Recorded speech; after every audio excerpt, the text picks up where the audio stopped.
A rare rest day, and after staying up late, Lily watched a horror movie. The eerie feeling throughout the movie relied heavily on background music and screams, but it never really delivered any genuinely spine-chilling moments, just plain and dull, like lukewarm water. Out of sheer stubbornness, Lily barely managed to keep her eyes open until the end. When the credits finally rolled, Lily even felt a sense of relief. She closed her eyes, and in an instant, drowsiness wrapped around her thoughts. Just as she was about to drift off to sleep, suddenly, someone began pounding heavily on the door. Bang! Lily immediately opened her eyes. Following the moonlight filtering through the curtain gaps, she looked at the door. From outside, she could clearly hear a man's slurred voice, a mix of drunkenness, followed by stumbling footsteps moving away. Then she heard the sound of the door being opened and shut again. The noise was muffled behind the door. Still staring at the door for several seconds, Lily didn't feel entirely at ease until everything became quiet. She pursed her lips and, belatedly, began to feel irritated. How many times was this happening? Once Lily's sleep was disrupted, she found it hard to fall back asleep. Tossing to the other side, she closed her eyes again and, with boredom, directed some energy to recalling the movie she just watched. It seemed like a ghost film, or maybe just some low-budget, cheap attempt at scaring people.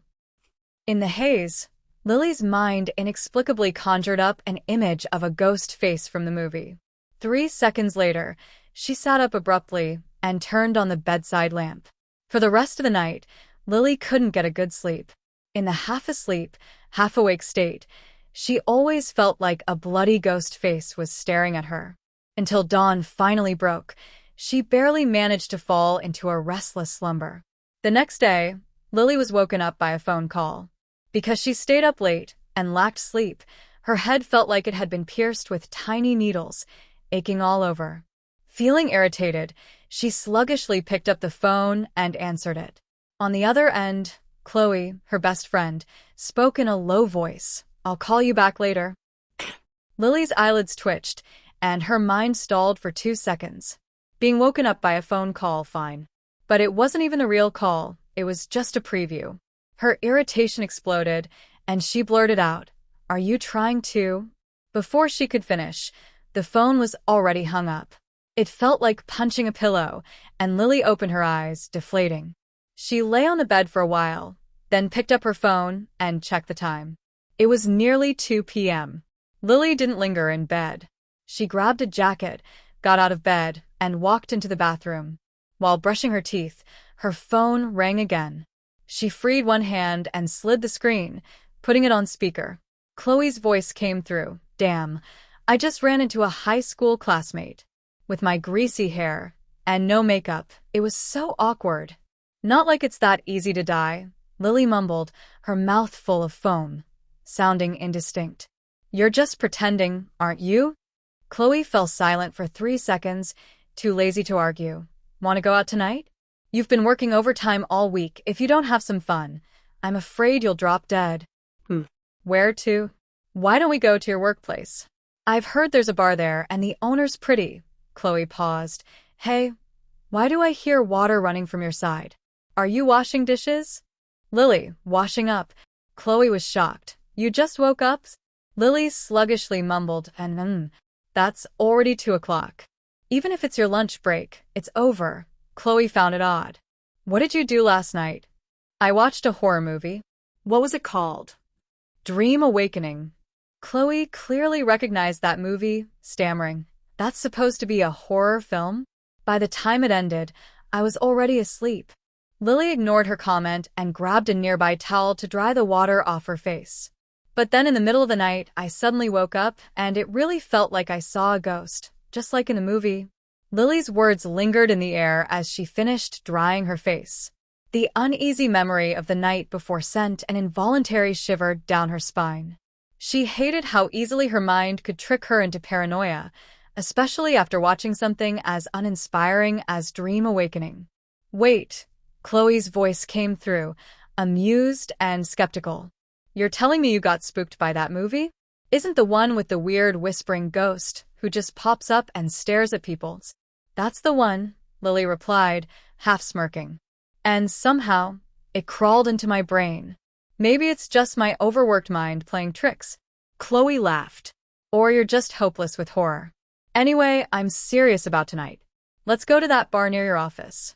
I heard the owner's a total head-turner, and we both need a distraction. Lily rolled her eyes but didn't disagree. Chloe's knack for dragging her into impulsive outings usually ended up being worth it. After hanging up, Lily spent the next few hours trying to shake off the eerie tension clinging to her. That evening, the bar's dim, moody ambience greeted them as they stepped inside. It wasn't packed yet, but there was a quiet hum of conversations and clinking glasses. Chloe nudged Lily toward a cozy corner table, her eyes scanning the room. Not bad, Chloe murmured.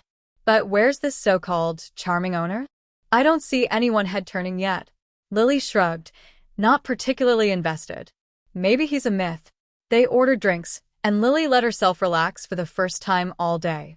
The soft hum of the background music and the faint scent of citrus from her cocktail worked wonders. As Chloe chatted about her run-in with the high school classmate, Lily's gaze wandered around the room. Her eyes landed on the bar counter, where a tall man was talking to one of the staff. He was dressed in a fitted black button-up shirt, sleeves rolled to his elbows, revealing lean, defined forearms. His dark hair fell slightly into his eyes as he leaned casually against the counter. There was a sharpness to his jawline and a hint of mischief in his expression, as if he knew every eye in the room was on him, but pretended not to notice. Chloe, Lily said under her breath, gesturing subtly toward the bar. Found your head-turner. Chloe turned and audibly gasped. Oh, my God. That has to be him, right? I mean, who else could it be? He looks like he walked off the set of some high-end drama. Lily chuckled softly. Drama or not, he's got the entire mysterious owner vibe down. Before Chloe could muster the courage to approach him, the man's gaze briefly flickered their way. For a split second, his eyes locked with Lily's. She felt a strange sense of recognition, though she couldn't place where she might have seen him before. He gave a faint smirk, almost imperceptible, before turning back to the bartender. Chloe nudged Lily excitedly. Did you see that? He looked at us. Or you actually. You have to talk to him. Not a chance, Lily said, sipping her drink. If you're so interested, go talk to him yourself. But as the evening went on, the sense of familiarity didn't leave her. Something about his expression, or the way he carried himself, gnawed at the edges of her mind. And for reasons she couldn't quite explain, it brought her back to last night. The ghostly image from the movie, the pounding on her door, and the uneasy sensation of being watched.